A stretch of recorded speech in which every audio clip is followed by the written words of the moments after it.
Okay, so right away, before I get into anything else, this is one of those films that it's a little difficult to determine which grouping it goes into in terms of, which year, because I can't seem to find a consensus as to what year this film belongs to. Because I don't believe this ever was intended for theatrical release, or if it was a very, very, very, very, very, very limited one. This has all the earmarks of a direct-to-streaming or direct-to-video film. So, IMDb says that it was released in 2021. YouTube, where I watched it, says it was 2022, but then it also has the trailer for 2021.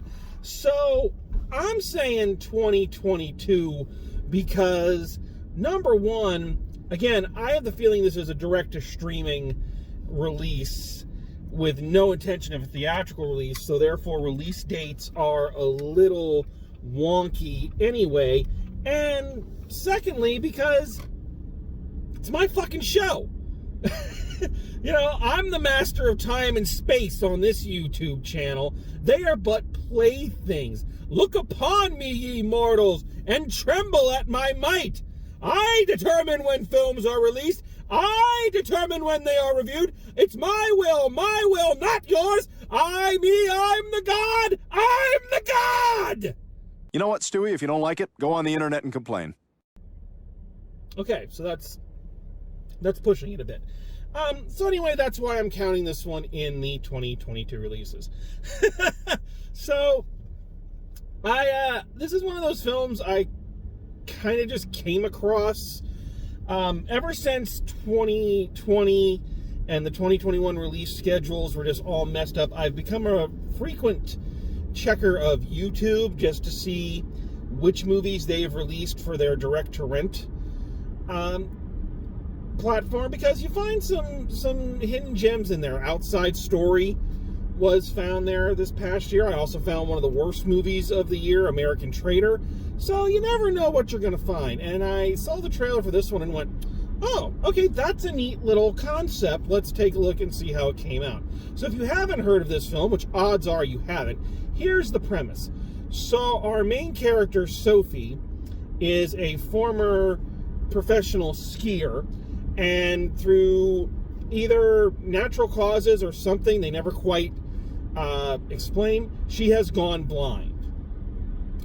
And it's a fairly recent development. She's in a stage of denial and lashing out at people. Her mom is trying to be uber helpful, and she is just, Sophie's just not having it. Sophie's just being a real bitch. Where you can understand kind of where it's coming from, but still, it's like, geez, Mom, you can take your thoughtfulness and go to hell.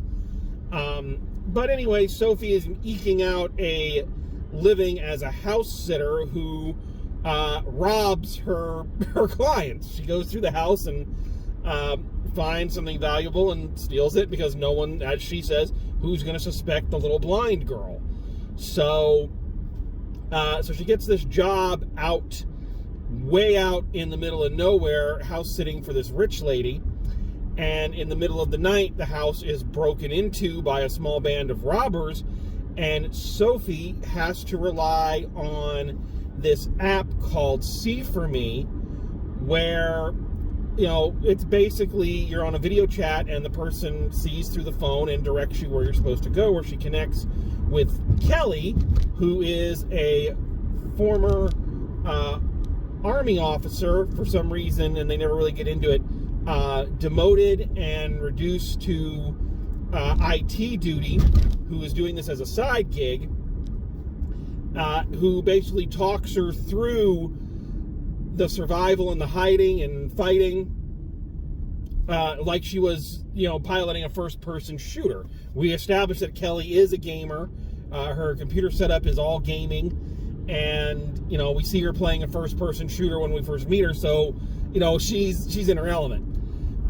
So right away, this is a really neat little gimmick to hang a film on. The idea of a blind person having to rely on an app and someone talking them through survival and hiding and fighting is a neat little gimmick. One that could have gone really, really wrong, really, really easily. One of the pluses and minuses of this movie is that, as I've said, it's a low-budget film. This is clearly direct-to-streaming, direct-to-video budgeting, casting, and all of that. So, with that in mind, I think that that's both a plus and a minus. It's the plus in that I think because it is lower budget, they try to keep everything manageable. And what I mean by that is the sequences where Sophie is, moving through the house, or Kelly has to direct her how to hide and how to aim a gun and when to fire. That's all really tight, really concise. They don't go off in too many other directions. There's not a lot of flab on it. If this was a bigger budget movie, I was thinking about that. If this was a bigger budget film, then you'd have someone like Halle Berry playing the operator, and there'd be a lot of really cliche and tacked on suspense and action sequences, and it would lose that thread of realism. And I think that thread of realism is what keeps this film grounded. And the realism actually goes into the casting, which I was really happy to see. Skylar Davenport, who plays Sophie, is a non-binary, vision-impaired actor, and they do a great job, I think. And I applaud the filmmakers for that, because, we've all seen actors who can see pretending that they're blind, and I think actually having a vision-impaired actor gives the film a level of authenticity. So I applaud the director for going in that direction. And I guess I will talk about the performances. Our main two performances are, of course, Skylar Davenport as Sophie and Jessica Parker Kennedy, best known for her brief run on The Flash as Kelly, the operator. And they work fairly well together. They have a nice chemistry. They have a good back and forth. They keep things realistic. What I like is, again, one of the things about Sophie's character there at the very beginning is that she's a bitch. I mean, there's no other way to put it. She's a bitch. She smarts off to everybody. She's bitter. And Kelly just doesn't take any of her shit. When they first communicate, when she's locked herself out of her house, and Sophie's giving her all this lip, and Kelly's giving it right back. And it's what makes her kind of respect her, and what makes her, what makes them trust each other as the film goes and the stakes are raised. So I think the performances are fairly good. I wish I could say the same about the characters, and I'm kind of bouncing all over the place here. But in terms of character, one of the big problems here is I don't like Sophie. I do not like her as a character, because they set up a very obvious character arc, and you're like, okay, we get where this is going. She's bitter, but she's going to learn to trust again, and she's going to learn to do things for herself, and it's okay to ask for help in doing things, because that's how you become self-reliant. You get that. You understand that. But what we also find out, again, is that Sophie kind of has a dent in her moral compass, in that she's knowingly stealing things from her employers, and there really is no moral redemption for Sophie. When she's caught by the home invaders, she basically tells them, I'm going to get rid of the cops, because she's called 911, but to do that, I want in. I want a cut. I want a cut of this. And she means it. Now, I don't mind that so much. You're in a situation, you're going to do whatever you have to do to survive. But after all is said and done, she still steals the money. She still steals it. Now, they try to absolve her of moral quandaries by having it revealed that the homeowner stole the money from someone else, so it's stolen money, so who's going to come looking for it, so they can't report it. But it still means our character really didn't have any moral growth. And therefore, it's hard to feel happy for her at the end when she got where she is by stealing. Now, again, some could say she earned it by stealing from criminals, but I don't know. I think we needed a little bit more than that. So Sophie is a very difficult character to like. So that is an issue. Here's another issue that comes up for me. So for the majority of the movie is pretty good.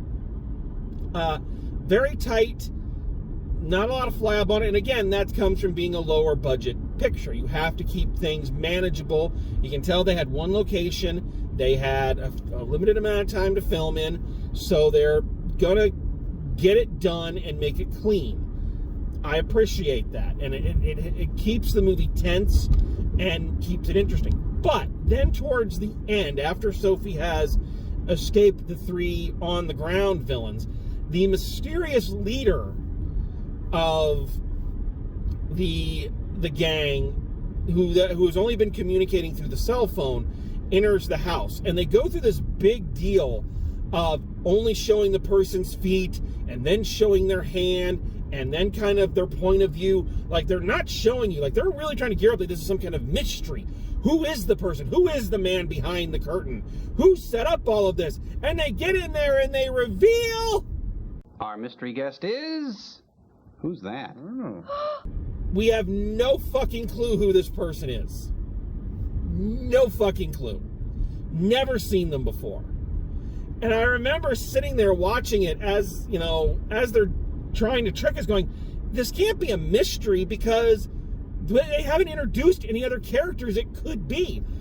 For a moment, I thought it was going to be the homeowner, Deborah, who we are introduced to at the beginning, that has really been planning this theft and is setting Sophie up. And I was like, that has to be it, because otherwise, why are they showing us, trying to make us think this is a mystery? And that's not it at all. It is incredibly anticlimactic. And then from that point on, the rest of the movie, where it's the big boss fight, it has no stakes because this person isn't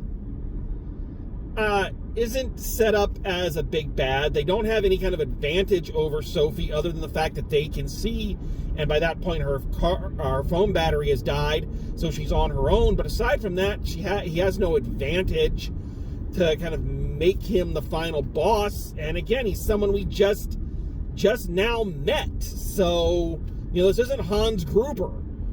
This is Joey Fucktone. Who the hell is this? We don't know. So by that point, the movie just kind of starts to drag. And that's a shame, because it really drags this film down a bit. Because all told, it's a very tight, very clever film that uses its strengths. It's the old ECW philosophy. Accentuate the positives, hide the negatives. Play up your interesting gimmick, hide that you don't have a lot of time or money to really explore it. So keep things to the best possible plot points. Keep the tension on. But then towards the end, again, there's no tension. By that point, I kind of checked out and didn't care anymore. So that's a real notch against this film. I'm trying to think of anything else really to say, and I don't really have anything. There's not much to talk about in this movie, in that it's decent enough, but I don't know. It doesn't quite get over the hump. So I guess the only thing left to say is final grade. I know I'm talking for way less than I normally do, but I'm sure people are happy about that. So final grade for C for me. Ironically, it's a C+.